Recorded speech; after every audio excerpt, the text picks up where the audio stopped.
నమస్కారం, welcome back to my channel. So ఇవాల్టి వీడియోలో మనము కిడ్నీ డైలేషన్ గురించి చాలామంది కొన్ని క్వశ్చన్స్ ఉన్నాయి. అంటే కిడ్నీ డైలేషన్ సర్జరీ అయిన వెంటనే బేబీకి తగ్గిపోతుందా, ఆర్ఎల్స్ ఎనీ ఫాలో అప్స్ అయితే అవసరమా, సర్జరీ చేసిన వెంటనే మనకి క్యూర్ అయిపోయినట్టేనా అని చెప్పి కొంతమంది చాలా క్వశ్చన్స్ అయితే అడుగుతున్నారు. సో నేను అందుకోసం ఈ పర్టికులర్ వీడియో చేయాల్సి వస్తుంది. బేసికల్గా తెలుగులో అయితే కిడ్నీ డైలేషన్ గురించి క్లియర్ కట్గా నేను చాలా వీడియోస్ చేశాను. కింద డిస్క్రిప్షన్ బాక్స్లో ఇస్తాను. లైక్ ఏమన్నా స్కాన్స్ ఏమేమి చేస్తారు, సర్జరీ ప్రొసీజర్ ఎలా ఉంటుంది, స్టంట్ ఏంటి అని చెప్పి క్లియర్ కట్గా చాలా వీడియోస్ అయితే చేశాను. అవి మీరు ఒకసారి ఏమన్నా కావాలి అని అంటే చెక్ చేయండి. And kidney dilation after surgery ఏంటి అని అంటే, ఫస్ట్ నార్మల్గా ఒకసారి రిక్యాప్ చేసుకుందాం. కిడ్నీ డైలేషన్ అంటే ఏం లేదండి, నార్మల్ 2 కిడ్నీస్ అయితే ఇలా ఉంటాయి, కానీ ఒక కిడ్నీ అందులో కొంచెం స్వెల్ అయి ఉంటుంది. 1 లేదా 2 కిడ్నీస్ కూడా స్వెల్ అయి ఉంటాయి, కొంచెం వాపుగా ఉంటాయి. ఎందుకు వాసి ఉంటాయి అని అంటే, ఇక్కడ ఎక్కడైనా ఇట్లా మనకి ఇక్కడ నుంచి యూరిన్ అనేది ఫామ్ అవుతుంది. ఆ యూరిన్ ఇలా కిందకి రావాల్సి ఉంటుందన్నమాట. కానీ ఇలా కిందకి రాకుండా ఇక్కడ కొంచెం అడ్డులాగా ఉంటుందన్నమాట. ఆ అడ్డు వల్ల ఇక్కడే యూరిన్ అనేది ఎక్కువైపోయి కిడ్నీ అనేది స్వెల్ అయితే అవుతుందన్నమాట.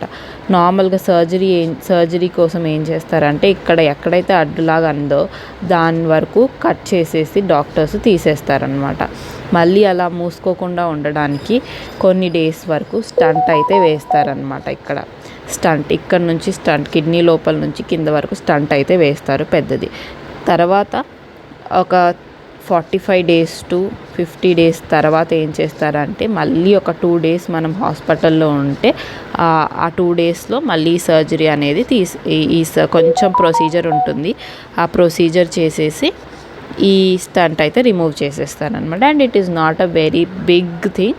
ఒక 1 డేలోనే పంపించేస్తారు ఇంటికి. స్టంట్ తీసిన వెంటనే పంపించేస్తారు. ప్రాబ్లం అయితే ఏముండదు. 2 డేస్ 1 డే ప్రాబ్లం ఏముండదు.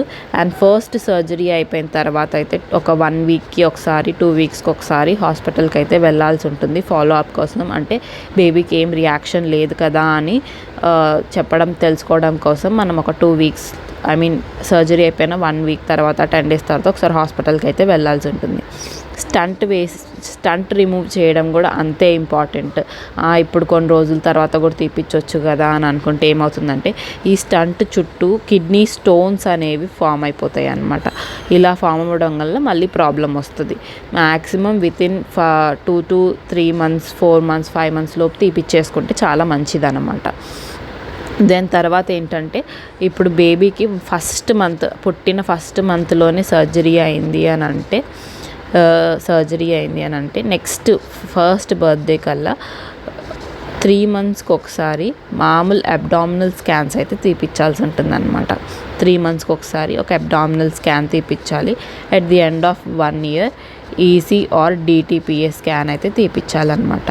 అంటే కిడ్నీ ఇప్పుడు ఒక కిడ్నీ అనేది కొంచెం తక్కువ వర్క్ చేస్తుంది, ఎందుకంటే మనకి వాపు ఉంది కాబట్టి కొంచెం తక్కువ వర్క్ చేస్తుంది comparative to other kidney.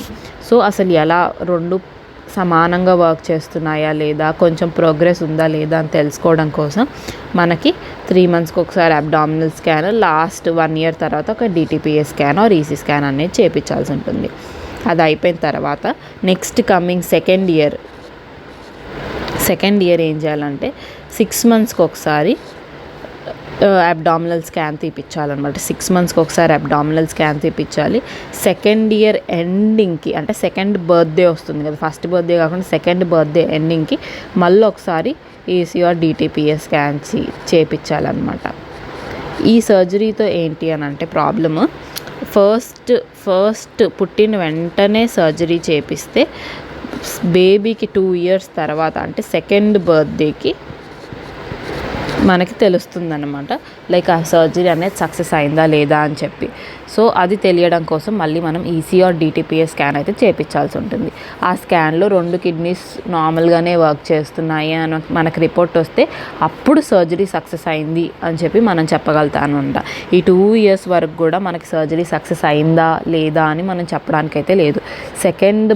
Second ఇయర్లో తర్వాతనే మనకి క్లియర్ కట్గా ఇన్ఫర్మేషన్ వస్తుంది దట్ ఓకే సర్జరీ సక్సెస్ అయింది లేదా సర్జరీ సక్సెస్ అవ్వలేదు అని చెప్పి. సో సర్జరీ సక్సెస్ అవ్వలేదంటే మళ్ళీ రీప్రొసీజర్ చేస్తారో ఏం చేస్తారో నాకు ఇంకా తెలీదు. సో ఫస్ట్ అయితే మ్యాక్స్ ఇది చాలా మైనర్ సర్జరీ అన్నమాట. అంత పెద్ద సర్జరీ ఏం కాదు, చాలా చిన్న సర్జరీ కాబట్టి చాలా వరకు క్యూర్ అయిపోతుందన్నమాట. కానీ ఒక 2 years మనకేంటంటే ప్రాబ్లం లేకుండా అమ్మో మళ్ళీ ఏదైనా కొంచెం ఏడ్చినా కొంచెం ఇచ్చేసినా దానివల్ల ఏడుస్తున్నాడేమో అని మనకు పేరెంట్స్కి కొంచెం అనిపిస్తూ ఉంటుంది. కాబట్టి ఫాలోఅప్స్ అనేవి చాలా ఇంపార్టెంట్ అనమాట.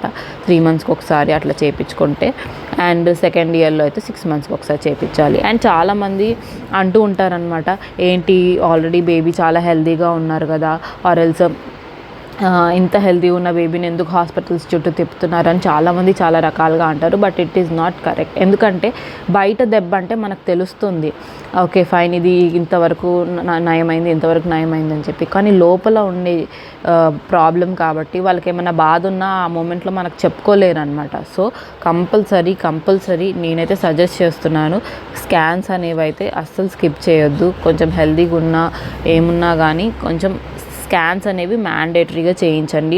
అప్పుడే మనకు తెలుస్తుంది, ఓకే ఎంత ప్రోగ్రెస్ వచ్చింది ఎంత ఉంది అని చెప్పి మనకి తెలుస్తుంది అనమాట. సో కంపల్సరీ స్కాన్స్ అయితే చేయించండి. ఇంకొకటి, ఇంకా నా బేబీకి సెకండ్ ఇయర్లో ఉన్నాడు, ఆ స్కాన్ అయితే ఇంకా తీయించలేదన్నమాట. అది తీయించిన తర్వాత మీకు కంపల్సరీ అప్డేట్ ఇస్తాను, అసలు ఎలా ఏమైంది మళ్ళీ సెకండ్ ఇయర్ DTPA స్కాన్లో డాక్టర్ ఏమన్నారు అని చెప్పి నేను ఒకసారి అప్డేట్ అయితే ఇస్తాను. అప్పటి వరకు మాత్రం ఈ ఫాలోఅప్స్ అన్నీ ఉంటాయి. సెకండ్ ఇయర్లోనే మనం చెప్పగలుగుతాము సర్జరీ సక్సెస్ అయింది ఆర్ లేదు అని చెప్పి. సో ఇది అండి క్లియర్ కట్ ఇన్ఫర్మేషన్ అనమాట. సో వెంటనే తగ్గుతుందా అంటే లేదు, తగ్గుతుంది, కాకపోతే మనం ఫాలోఅప్స్ అనేవి చాలా ఇంపార్టెంట్ అనమాట దీంట్లో. సో ఇది thanks for watching my video.